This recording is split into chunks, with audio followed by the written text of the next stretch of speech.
Finding winning products to flip on Amazon has never been easier, but most beginners still think you need to pay for virtual assistants and leads list or spend a ton of money on expensive and complicated software just to find winning products. Well, I'm here to tell you none of that's true, and don't worry, it doesn't take 10-hour soul-sucking days just to make a decent income either. In this video, I'm going to share with you 5 years and millions of dollars worth of no BS product research advice to help you actually find tons of winning products fast. And if you're ever interested in personalized one-on-one coaching directly from me to start or grow your Amazon business in 2025, that's exactly what I help new and existing Amazon sellers just like you do inside my private coaching program. The first link in the description will give you more information on that. We'll pop a whole bunch of student results up here on screen. Absolutely crazy. Let's get right into the no BS product research advice. The 13 rules of online arbitrage sourcing. And if you guys stick around to the end of this video, I'm going to give you guys a ton of sauce and really advanced product research tips a lot of people gatekeep that'll make a huge difference right here. The first thing that you have to understand that a ton of beginners struggle with is never do manual sourcing as a complete beginner. Don't go to random websites and look through their clearance sections. Instead, focus on storefront stalking, looking inside the storefronts of other sellers. I'm going to show you guys a live demo of how to do that to find winning products in a couple minutes. That way, every item you look at is already vetted and you already know it sells well on Amazon. If you just go do manual sourcing, you're going to look through a ton of not proven listings that are just random items because you don't really have that eye or spidey sense yet. Number two is only ungate something when you find it profitable. Otherwise, there's literally no use in ungating a brand. A lot of beginners will think that ungating is like some massive progress thing. It only is if you've already found a profitable item in that brand. So don't see ungating as like a big roadblock to get there. Just see it as a necessary thing that you do when you find a profitable item. And then the nice thing is you only have to do it once per brand, and then you have that entire brand unlocked. I'll also leave a link in the description to a big list of 100 plus automatic approval brands that you can go ahead and get ungated in today with no documentation needed. Another thing you really need to make sure you do, guys, is make sure you have your sales tax correct in your SellerAmp settings. Over here on selleramp.com, just where it says MISC fee right there, you need to make sure you have that plugged in correctly. So say you live in like Texas, it'd be like 8.25%, then you just refresh it right there. But the key is that when you have it in your backend right here, you have to make sure that you do not include in the calculator. Otherwise, you'll be counting it twice. A lot of beginners accidentally count sales tax twice, and they really screw themselves over right there and just do product research incorrectly. So make sure you only have it in one place. If you have it in your settings, you do not include it in the buy cost when you plug it in.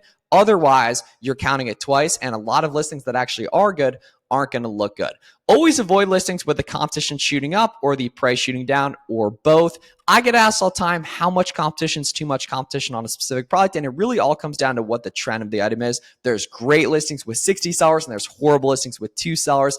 Aim for a 30% ROI, but on non-returnable products, you can go lower, right? This stuff's not all one size fits all, right? Aim for $3 profit per unit unless it's a super ROI, $2 profit per unit with good volume. Like items that sell for $8 on Amazon, the max cost shows negative on SellerAmp because most likely your minimum profit per unit on SellerAmp is $3 profit, even though if that's items making $2 profit and there's a 70% ROI, that can still totally be good. And also important to note, guys, in larger categories, high sales ranks can still totally be cool if the offer count movement's good. The Keep It chart matters way more than the sales rank, and the offer count, the bottom Keep It chart, matters the most. In terms of checking out on different retailers, always check out through PayPal for added speed and security. And if you're ever unsure if a website's legit, use Trustpilot and uReviews, and ideally it shows on one of the cashback extensions. If Rakuten's on it, it automatically is good. Tracking leads over time using the SellerAmp Google Sheets one-click export feature is super helpful.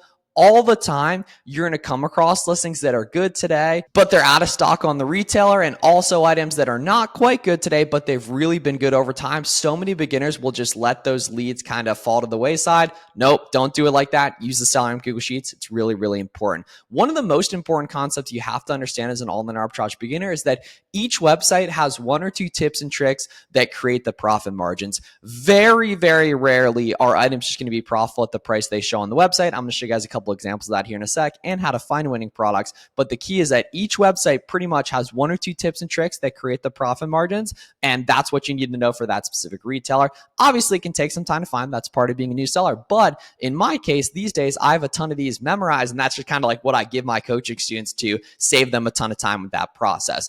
Pretty much half of websites are good 24/7 and half of websites are only good when they have a sale going on. The first half of those that are good 24/7 are really good for stability. Ones with like email coupons that don't really go away. And the other half are good only when a sale's going on. Luckily, we have Easter, Mother's Day, Father's Day, Memorial Day, 4th of July, all those holidays coming up the next couple months. tons of opportunity. Really, 50% of your work should be done on the best 5 days of the month whenever the holiday is going on. As a beginner, it can be hard to pace yourself like that. That's something you get better at over time. And typically, you don't have an I can't find good items problem. You have an I haven't yet been able to identify and implement the correct discount mechanisms for that website problem, which luckily, if you watch my videos, you're going to know exactly how to go ahead and do over time. Start out with 5 to 10 unit test orders and 10 if you need to ungate, then test heavier and do bigger test orders as you actually get better at the process, right? I get asked all the time, when you find a winning product, how many do you buy? 5 to 10 unit test orders, just use Boxum for those FBA shipments right there. Or if a bunch of people are on a listing merch build, it makes sense to merch build. SellerAmp and Keepa are the only softwares you need for product sourcing. No virtual assistants, leads us to expensive software when you're a beginner. If an item has lots of FBM sellers, then you can for sure FBM it, right? But you probably can't FBM a listing that's all FBA sellers, right? But if a listing has a bunch of FBM sellers, you can price above them as an FBA seller with the prime bump. So you got to make sure you're plugging these numbers in on SellerAmp correctly right there. Items below 20 bucks tend to be really good for FBA and really tough to make FBM work with the shipping cost. But items above 20 bucks might have some extra margin FBM. You just have to make sure you actually go ahead and scroll down and toggle to that to see that on the SellerAmp FBM calculator right there. And a little bonus tip is to make sure to use Boxum auto list pricing when sending in FBA inventory to price above the buy box. That way you don't tank your listings when your items show on the listing in backorder with far out delivery dates. Once your items are fully checked in, they show on the listing with great delivery dates, prime eligibility, then you move down and match buy box or price a little bit higher for the prime bump right there. So those are the rules of online arbitrage sourcing. Now I want to show you guys what it looks like to actually put these online arbitrage sourcing rules into play, doing some live product research. So we take a look at this cologne item right here. We can see these are going for $18 right here on Walgreens. And if we take a look over on Amazon, we can see they're selling for 55 bucks for a 2-pack. So essentially, we're paying 36 bucks here if we plug these in on SellerAmp here. After shipping, fees, sales tax, literally all of that, we would only make $4 profit, which is not bad, but only a 10% return on investment right here. So we can see that's not quite there. But if we take a look here on Walgreens, we can actually scroll up here and see there's actually a 20% site-wide code for Easter going on right now. So now if we go in here, we can take off this 20% here, right? And now that this listing becomes good, it becomes that margin we're looking for, $11 profit and a 40% ROI. I know you might be thinking, okay, the BSR percent shows red right now, 2%. Never worry about the BSR percent, only worry about the total BSR right there. So that's not bad whatsoever right here. And then we'd see these t-shirts over here on Target are going for $13.50 here, right? And if we go over on Amazon, we can plug this in, plugging in $13.50. We can also see this listing doesn't have a buy box. Don't automatically avoid listings with no buy box here. We can see $5 profit, 35% ROI. That's not bad whatsoever. And then taking a look down here on the Keepa chart, we can also see this listing's been nice and sustainable over time, literally for like a whole year. It hasn't had a buy box literally for like a whole year, but we can still see there's been good offer count, which is our most important way of checking velocity on this product right here. So now you guys have seen a couple examples of winning products here.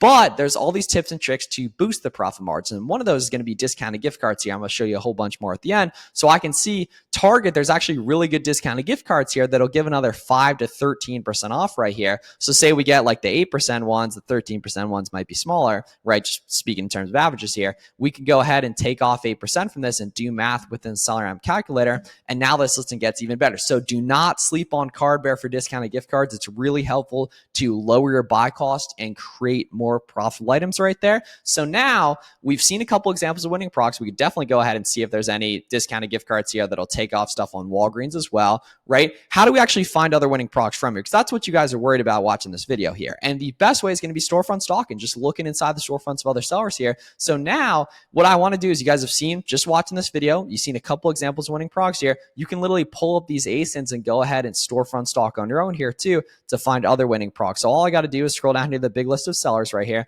And now I can see all the sellers that carry this product, and I can open up the sellers that I know are making lots of money, aka which have like 25 plus reviews here. So we can see 187 right there. We can see 900 reviews right there, right? 43 reviews right here, right? And you just want to open up all these sellers you can see are making lots of money here. And then we can go ahead and see, okay, what else they got here, right? So we can see now inside the storefronts here, guys, we can see all the brands they carry, all the categories they carry, and we can see their fastest sellers that show up right here in the beginning of their storefront here, right? That sell the fastest. Typically, what I like to do is go to a storefront here and then filter into brands I recognize. over time, you obviously recognize more and more brands here. So say we want to take a look at like, yeah, Zara right here, right? Perfume and stuff like that, and cologne, right? So 75K rank here. The stuff that shows up first is the stuff that's moving the quickest. So we can see 75K rank, then we just want to go ahead and open up the Amazon listing right here, right? 121K rank, open up the Amazon listing right here. 157K rank, open up the Amazon listing right here. And then other brands I recognize typically I'll open up the quickest movers from there too. So say we do like Tommy Hilfiger right here, we can see 171K rank. Let's take a look at that, right? 78K rank. Let's take a look at that here, right? So we just open up these guys here, right? We can see it. Yeah, some of these are like duplicates obviously here. So we can see like, yeah, 171 here, right? Yeah, 194 here. There's black ones. So now what I want to do is I can see, okay, our max cost here on SellerAmp of 14.5. And now I just want to plug these in on Google and see if these guys make sense here. So we can see, yeah, these are 18 bucks right here. So let's see, Hiptonic. I don't even know if those are the same thing. They're like a different color. You always want to make sure it's the exact same right there. Let's say, yeah, 31 right here. So 30 in the buy box right here. Let's see. So yeah, these are 18, right? So let's see. So plugging in 17.9 here, right? We can see, yeah, that's a 7% ROI here. If we take a look at the keep on this, we can see this has spent a lot of time at like 32 and stuff like that. So this is actually pretty close. There's probably some sort of discount that creates the margin on this. So what I would do is dig deep and literally go through the checklist I'm going to show you guys at the end of this video and see if there's any ways to further create that margin. Because the key is with storefront stalking, all this stuff's already vetted. We know people are making money on this, right? We can see like this listing's been stable for forever here. Like we know money's being made on this product here. So let's see. So we're here like, yeah, 28 here, right? So yeah, 28. We're close right there, right? Once again, there's probably some discount that creates that here. But we can also see that there's this 2-pack here as well. So literally it looks like potentially if this other one in the 2-pack sells well too, they would be 20 a piece and this would be nice and profitable right there. So you could literally go in here on your own and plug in and see if this other one's also listed on Amazon. And if it's also profitable, then you might be profitable to buy these as a bundle and then split them right there, which is totally cool as well. So taking a look at this, guys, we've already found that one that was super stable, that if that other bundle item's moving well, those are good. And that first item that was historically good, it's just not quite good today, or historically pretty close. There's probably something else that creates a little bit more margin in that, right? So this guy here, this is one that has other colors and sizes here. So what I want to do in this case is I want to go down here on Keepa to the variations tab right here to see all the different variations. And then what I want to do is make sure that I'm taking a look at only the best variations, which comes from taking a second, moving your Keepa columns around. It's really, really important to do that. And then filtering top to bottom by buy box price right here. And then seeing which variations have good offer count movement. So we can see, yeah, like 42 there. Like that's good offer count movement right there. So we can go ahead and open up this. Then it's moving at 42. So if we can pay like 20 for these, right, these are not going to be bad whatsoever here, right? So we can see, yeah, taking a look at these guys right there. So let's say 42. So we need to pay like 20 or less right here. Now this does have the IP alert here on SellerAmp. Don't automatically avoid stuff that has IP suspected or private label suspected. What you need to do in that case is take a look down here on the Keepa chart and see if you see any big drops in competition, which would indicate an IP complaint, which you can see on this one. Don't see that whatsoever here. So now I just go ahead and hit this Google button on SellerAmp here, and we can see, yes, these are going for, okay, so 23 bucks here.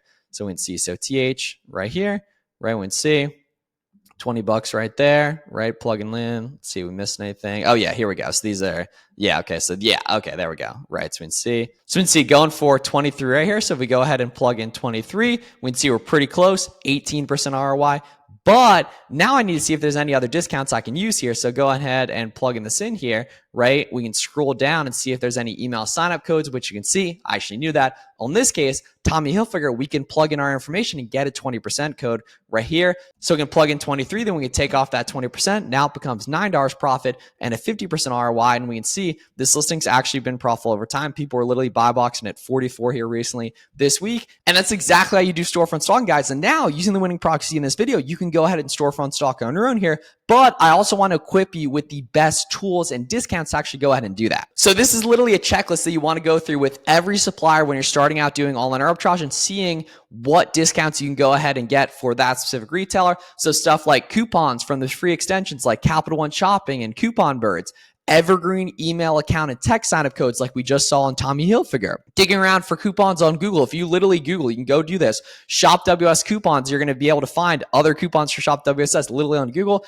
People have crushed it asking customer service for coupons, as well as just talking to other Amazon sellers in the community. Discounted gift cards from Cardware and Top Cashback are incredibly helpful as well. always making sure you're checking out through an account through different retailers like Kohl's to go ahead and get Kohl's Cash and other rewards programs these retailers offer. A tax exempt certificate is really, really helpful. It's called like a resource certificate depending on state you're in. Just ask ChatGPT how to get it. Sites like Walmart, Home Depot, and Lowe's will take tax exempt, which means you can offset that sales tax and literally pay none, creating more margin on specific products with retailers that do accept it. Getting on a listing quick merch fill just to beat your competition to the listing. Just make sure it's listing. Sellers are already on merch filled right there. Holiday sales, we've got a ton of holiday sales coming up. That kind of speaks for itself in the ways they can create more margin right there. Stacking these opportunities together. Holiday sale plus coupon plus discounted gift card. The less you pay, the more items become profitable, and the more complications go into making a specific product good, the less competition there is. And all this stuff is just exactly ones that I plug all my coaching guys into, as well as keeping really organized Google Sheets to come back to listings that are good, but they're out of stock, or they're almost good, but they're very historically good. Right there. Smart repricing, pricing above the buy box when you do it too, and using repricing software once you got like 10 plus ASINs. And then also using a sales tax free prep center as well long term, because if you pay $1.50 a unit prep cost, that's way cheaper on a lot of items than paying 8% sales tax, and you don't have to do the work, spend money on the supplies or manage the labor or anything like that. So prep centers are really, really helpful too. Once you can send like 500 units per month, 300 units per month, and you can hit these basic prep center minimums right there. So I promise you guys, if you do storefront stalking and you actually look and take advantage of those different discounts that exist for those different retailers, a lot more items will start to become profitable. I'll also promise you that if you just think items are going to be profitable at the advertised price, you do manual sourcing on random unproven websites, you'll struggle. So thanks so much for watching, guys. And if you want personalized one-on-one help, make sure you go down below to the link in the description and apply for my coaching program. Let me know any questions in the comments, and I'll see you guys in the next one.